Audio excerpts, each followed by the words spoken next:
At exactly 7:12 on a quiet Tuesday morning, I walked into my favorite coffee shop, expecting nothing more than my usual cup of coffee. Instead, I found myself standing in front of the register while the cashier apologized for the third time. Every credit card in my wallet had been declined. People behind me sighed impatiently, and I felt the kind of embarrassment every older person fears.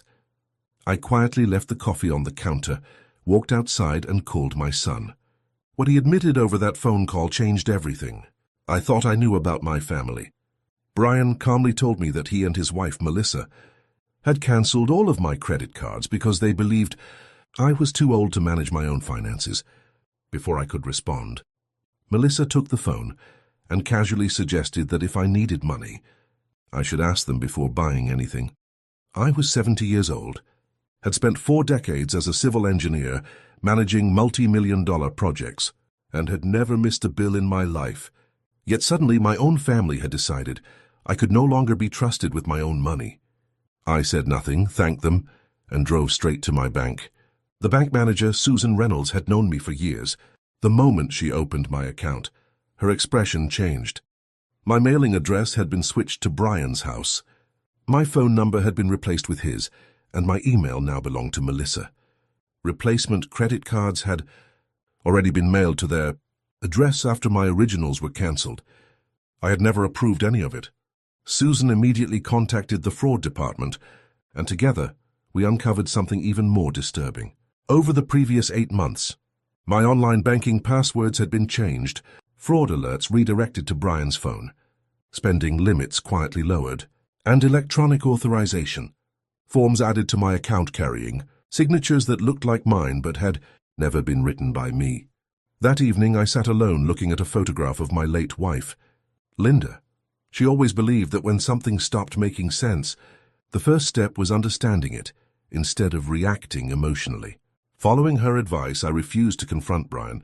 Instead, I visited my longtime attorney, Daniel Mercer, carrying every document the bank had given me. After reviewing the paperwork, he immediately noticed several authorization forms claiming legal meetings had taken place in his office, meetings that had never happened. Then he asked one question that made my stomach tighten. Had anyone recently suggested assisted living? I immediately remembered Melissa, casually bringing up retirement communities several times during family dinners. Daniel warned me that financial control sometimes came before attempts to legally question an older person's ability to make decisions. Rather than confronting them, Daniel advised me to stay quiet while we documented everything. For the next several weeks, I acted exactly as they expected. Every conversation became evidence. Brian wanted me to ask permission before making larger purchases.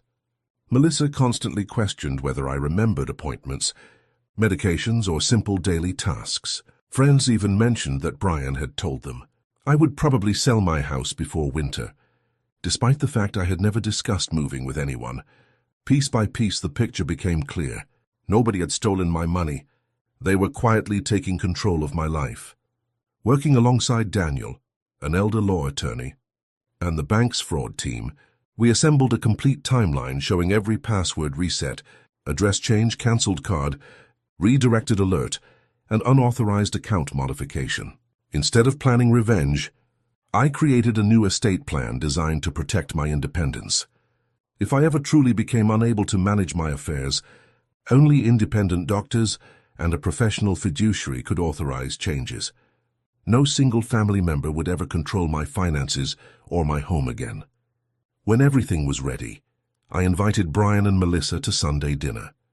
They arrived smiling, believing I had finally accepted their plan. What they did not expect was to find my attorneys, the bank manager, and the fraud investigator sitting at the table waiting with me. After dinner, I placed a thick binder in front of them and quietly began turning the pages. Every document revealed another decision they had made without my knowledge. The redirected alerts, the cancelled cards, the changed address, the forged authorizations. Nobody needed to argue because the paperwork spoke for itself. At first, Melissa insisted everything had been done to protect me, but the fraud investigator calmly explained that helping someone never meant removing their knowledge or permission, Brian slowly realized he had trusted assumptions instead of asking questions. When the elder law attorney asked him when he first believed, I was incapable of managing my own life. He admitted it began after my wife passed away. Small mistakes like forgetting a library, book, or asking for help with online banking slowly convinced him that I needed someone else making decisions for me. Looking back, he finally understood those moments were not proof of incompetence. They were simply part of being human. I walked into the next room and returned holding an old family photo album. Opening it to a picture of Brian as a little boy, I reminded him of the countless nights we spent solving problems together. Then I asked the only question that truly mattered. When did you decide I deserved less patience than I gave you while you were growing up? Tears filled his eyes because he had no answer. He apologized, admitting he believed he was protecting me, but instead he had taken away my dignity. Melissa also apologized, explaining that past experiences with an elderly relative made her believe taking control early was always the safest choice. She realized too late that she had confused preparation with permission. I accepted their apologies, but I also explained that trust without respect eventually becomes control. Daniel then presented my new estate plan, showing that every safeguard protected not only me but also the entire family from future misunderstandings. I even announced the creation of a community program teaching older adults about online banking, fraud prevention, and financial independence so others would never hand over complete control simply because they felt embarrassed asking for help. Healing did not happen overnight, but it did happen. Brian stopped making decisions for me and started asking simple questions instead. Melissa admitted her mistakes without expecting immediate forgiveness. Slowly, our family rebuilt itself on honesty, rather than silent assumptions. Almost 1 year later, I returned to the same coffee shop where everything had begun. I ordered the same cup of coffee, inserted my credit card, and heard the approval beep I had waited months to hear. Brian stood beside me and offered to pay, but I smiled, slipped my card back into my wallet, and gently told him I had it covered. This time he simply nodded because he finally understood the difference between helping someone and taking away their choices. That little cup of coffee cost less than $3, but it revealed a truth far more valuable than money. Growing older should never mean surrendering your voice. Accepting help should never require giving up your independence. Real love asks permission, respects boundaries, and stands beside the people it cares about instead of quietly taking control. Sometimes the greatest victory is not proving someone wrong. It is reminding the people you love that dignity, trust,